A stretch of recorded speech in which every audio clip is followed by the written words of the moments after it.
महागठबंधन में seat sharing का पेच ऐसा हो गया है कि लाख सुलझाए सुलझता दिख नहीं रहा। एक और बीजेपी लगातार बैठक कर रही है। अंदर खाने से यह बात भी कही जा रही है कि आरजेडी ने भी लगभग 60 सीटों पर अपने उम्मीदवार को कह दिया है कि आप क्षेत्र में जाएं, तैयारी करें। बीजेपी ने भी अपने 60 कैंडिडेट की लिस्ट बना ली है और यह कह रहे हैं कि भाई आप अपनी तैयारी करिए, चुनाव आयोग के ऐलान के फौरन बाद ही आप इस प्रक्रिया में जुट जाएं।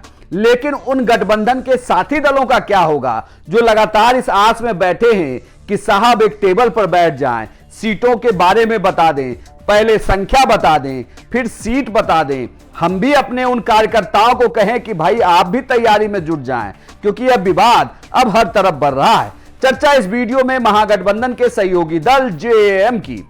झारखंड मुक्ति मोर्चा, झारखंड में जिसकी सरकार है, हेमंत सोरेन सरकार चला रहे हैं।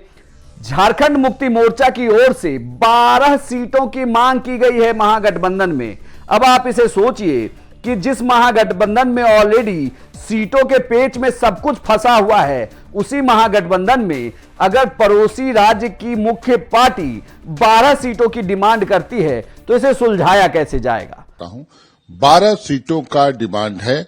वो लिस्ट वहां इंडिया गठबंधन के अन्य नेताओं के पास, कांग्रेस या आरजेडी के नेताओं के पास पहले ही पहुंच गई है। उन 12 सीटों पर ही बात होगी, क्योंकि कल की तिथि मुकर्रर है।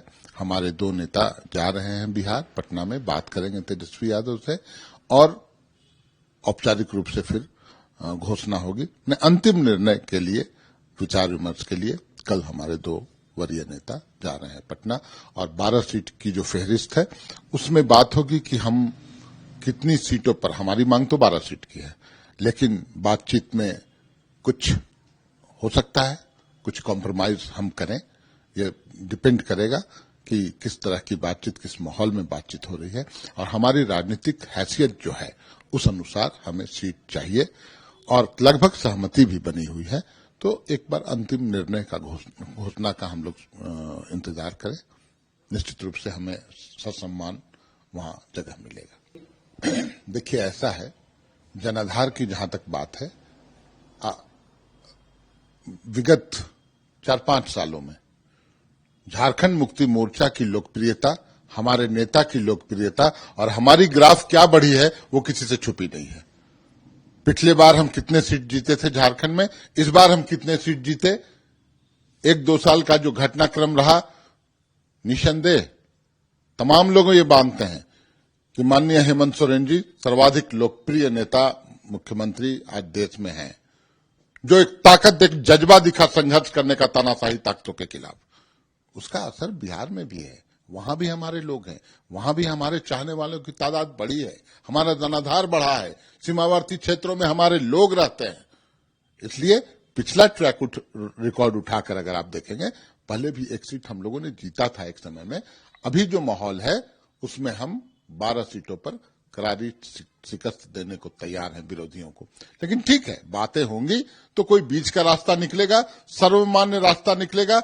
हमारे नेता माननीय हेमंत सोरेन जी सहमत होंगे तो हम सीट की संख्या घटा भी सकते हैं और घटाएंगे। ऐसा थोड़ी है कि एकदम खूंटा गाड़ दिए कि अब इतना ही पर लड़ेंगे, वैसी बात नहीं है।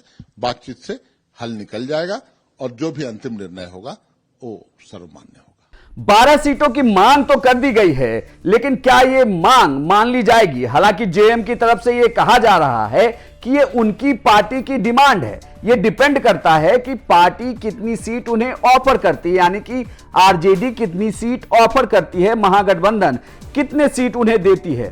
पंगा यहीं पर फंसा हुआ है, क्योंकि किसी भी परिस्थिति में जैसे ही घटक दलों की संख्या बढ़ रही है, तेजस्वी के खुद की पार्टी यानी कि आरजेडी की संख्या घटती चली जा रही है। कोई भी घटक दल अपनी सीटों को कम करना नहीं चाहता, कोई भी नहीं चाहता कि उनकी सीटों की संख्या घटे। हर कोई अपनी ताकत दिखाना चाहता है, क्योंकि यह मौका अब आपको 5 साल के बाद ही मिलने वाला है। ऐसे में अगर कोई कदम पीछे खींचेगा नहीं तो फिर आरजेडी के लिए मुश्किल होती दिख रही है। हालांकि ये कहा जा रहा है कि आरजेडी गठबंधन के तमाम सहयोगी दलों के लिए सीटों की कटौती करने को तो तैयार है, लेकिन इसके बदले में उन्हें अपनी मन मुताबिक की सीटें चाहिए। और यहीं पर बात फंस जाती है कांग्रेस के साथ, क्योंकि कांग्रेस भी चाहती है कि भले सीटें वो त्याग दे, लेकिन इस त्याग के बदले उन्हें इतनी सीटें तो जरूर मिले कि वो बिहार विधानसभा चुनाव में अगर संख्या बल के बूते बात की जाए तो वो महागठबंधन के दूसरे बड़े प्लेयर बन जाएं। वीआईपी पर भी सबकी नजर है, क्योंकि मुकेश सहनी को लेकर ये कहा जा रहा है कि राहुल तेजस्वी चाहते हैं कि ये छूटे नहीं, इनकी नाव पर सवारी बनी रहे। लेकिन बीजेपी को भी इंतजार है कि मुकेश सहनी सीट बंटवारे के बाद उधर से इधर आ जरूर जाएंगे, तो इसलिए भी सीट बंटवारा का पेच फंसा हुआ है। लेफ्ट में माले की स्थिति ऐसी है कि उन्होंने अपने शक्ति प्रदर्शन से यह दिखा दिया है कि विधानसभा चुनाव हो या लोकसभा चुनाव, जीत का दम तो वो भी भरते हैं। तो ऐसे में उनकी सीट को कमतर क्यों आंकी जाए, क्यों उनकी सीट कम कर दी जाए। और अब जेएम 12 सीटों की मांग के साथ आ चुका है। पशुपति पारस इंतजार में है कि ठीक ठाक सीटें उन्हें भी दे दी जाए, जिससे उनकी भी राजनीति चलती रहे। तो आखिर ये सब कोऑर्डिनेशन कमेटी के अध्यक्ष तेजस्वी यादव करेंगे कैसे, क्योंकि कुर्बानी तो फिर आरजेडी को ही देनी पड़ेगी। क्या इतना आसान है तेजस्वी के लिए अपनी सीटों को छोड़ देना, क्योंकि तेजस्वी ने पिछली बार 2020 के चुनाव में अपने दम पर पार्टी को और महागठबंधन को जीत के बिल्कुल करीब ला दिया था। जीत हार का अंतर दोनों गठबंधनों में महज 12,000 वोटों का था।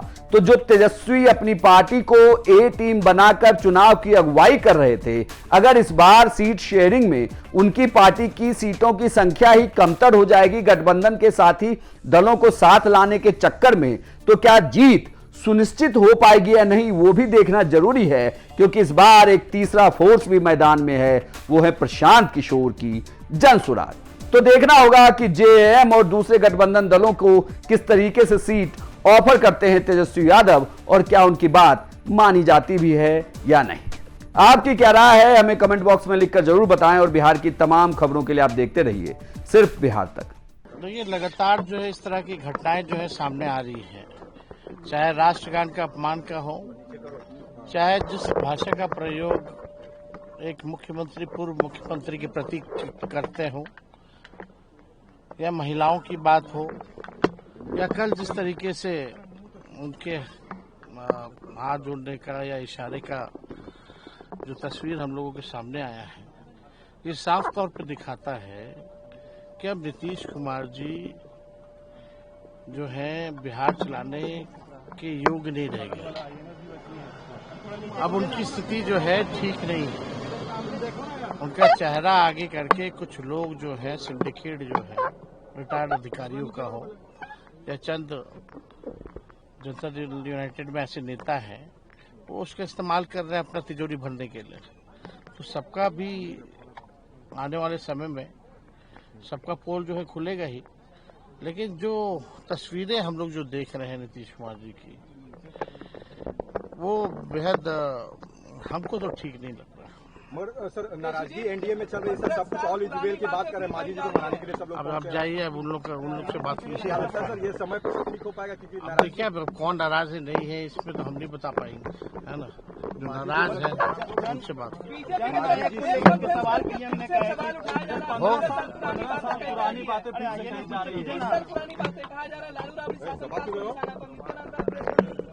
कोई करे ना करे, इनके पास कुछ है ही नहीं अपना उपलब्धि।